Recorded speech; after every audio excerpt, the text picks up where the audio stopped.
Hi friends, welcome to our channel Biology NPU.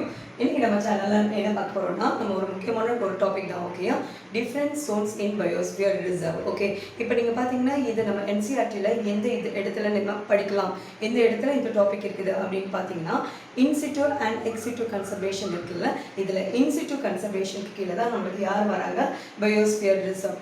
அப்போ இப்போ biosphere reserveனா என்ன அப்படின்னா ஒரு சின்ன டேர்ம் வச்சு நீங்க ஞாபகம் வச்சுக்கலாம். பாருங்க, பயோனா லிவிங் ஆர்கானிசம், ரிசர்வ்னா எல்லாமே வந்து லேடன் நிறைய இருக்கக்கூடிய இடம் தான் நம்ம ரிசர்வ்னு சொல்லுவோம். ஓகே, ஸோ ஒரு டைவர்சிஃபைட் ஆர்கானிசம் ஒரு இடத்துல இருக்கக்கூடிய ஒரு பிளேஸ் தான் நம்ம என்ன சொல்லுவோம்னா பயோஸ்பியர் ரிசர்வ்னு சொல்லுவோம். சரியா, இப்போ இந்த பயோஸ்பியர் ரிசர்வ்ல நம்மளுக்கு ஒரு 3 zones இருக்கு. ஓகே, இந்த zones பத்தி நம்மளுக்கு ஏதாவது நீட் கொஸ்டின்ல கேட்டிருக்காங்களா அப்படின்னு பார்த்தீங்கன்னா ஆமாம், அது என்னன்னா நீட் 17ல இதை பற்றின இப்போ நம்ம புக்கில் NCERT புக்கில் சோன்ஸை பற்றின இன்ஃபர்மேஷன் நம்மளுக்கு கிடையாது.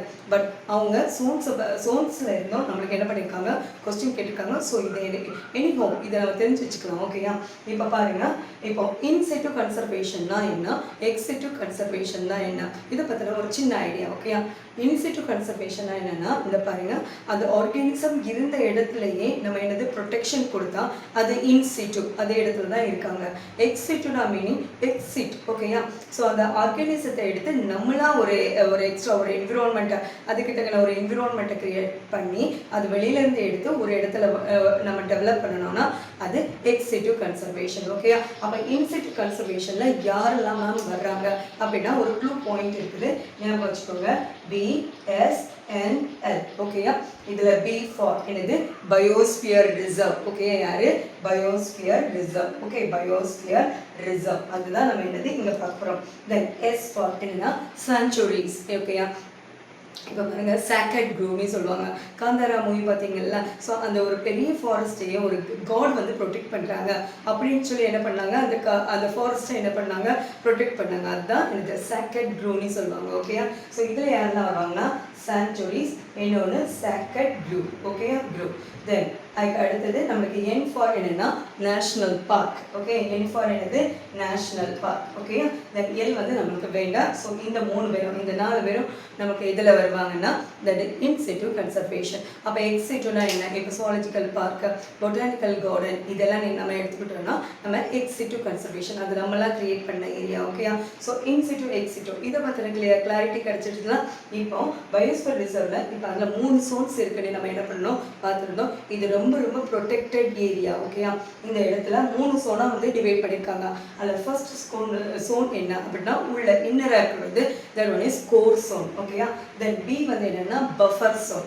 இங்கே பார்த்தீங்கன்னா டிரான்சிஷன் zone, அதாவது அவுட்டரில் இருக்கிறது டிரான்சிஷன். அப்போ கோர் zone-ல என்ன மேம் நடக்கும் அப்படின்னு கேட்டிங்கன்னா பாருங்க, இன்னர்மோஸ்ட் ஸ்ட்ரிக்ட்லி ப்ரொடெக்டட் ஏரியா தான் நம்மளுக்கு யாரு, that one is the core zone. ஓகேயா, அப்போ பாருங்க விச் இஸ் லீகலி. ஓகேயா, ஒரு கவர்மெண்ட்டால் நம்மளுக்கு வந்து என்னது ரூல்ஸ் அண்ட் ரெகுலேஷனை மெயின்டைன் பண்ணி ப்ரொடெக்ட் பண்ணக்கூடிய ஏரியா தான் கோர் zone. யாருமே ஈஸியாக அங்கே உள்ள என்ன செய்ய முடியாது, போக முடியாது. ஓகேயா, அண்ட் நோ ஹியூமன் ஆக்டிவிட்டீஸ், எக்காரணத்துக்கு ஹியூமனோட ஆக்டிவிட்டீஸ் அங்கே எந்த ஒரு ஆக்டிவிட்டீஸுமே இந்த ஏரியாவில் இருக்காது.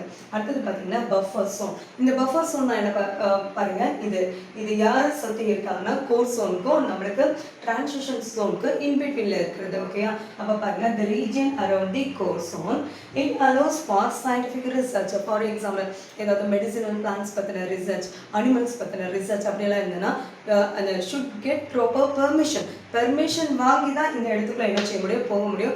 இங்கே வந்து அலோட் தான், பட் இங்கே வந்து ஸ்ட்ரிக்ட்லி என்னது not allowed. Okay, so it allows for scientific research. அதே மாதிரி நம்ம ஏதாவது training programme and limited eco டூரிசம்னு கூட சொல்லலை, ஈகோ டூரிசம்னு அதை என்ன பண்ணியிருக்காங்க, கொண்டு வந்திருக்காங்க. ஓகே, ஸோ நம்மளோட ஆக்டிவிட்டிஸ் அங்கே எதுவுமே என்ன செய்ய முடியாது, நம்ம இருக்க முடியாது. ஓகே, தென் டிரான்சிஷன் zone இதுதான் நம்மளுக்கு அவுட்டர் மோஸ்ட் zone. இதுக்கு இன்னொரு நேமும் கொடுத்துருக்காங்க, எக்கோட்டோன். இது என்ன சொல்லுவாங்கன்னா பவுண்ட்ரின்னு சொல்லுவாங்க. ஓகே, மலையடிவாரம்னு சொல்லுவாங்கல்ல, அதுதான் நம்மளுக்கு டிரான்சிஷன் zone.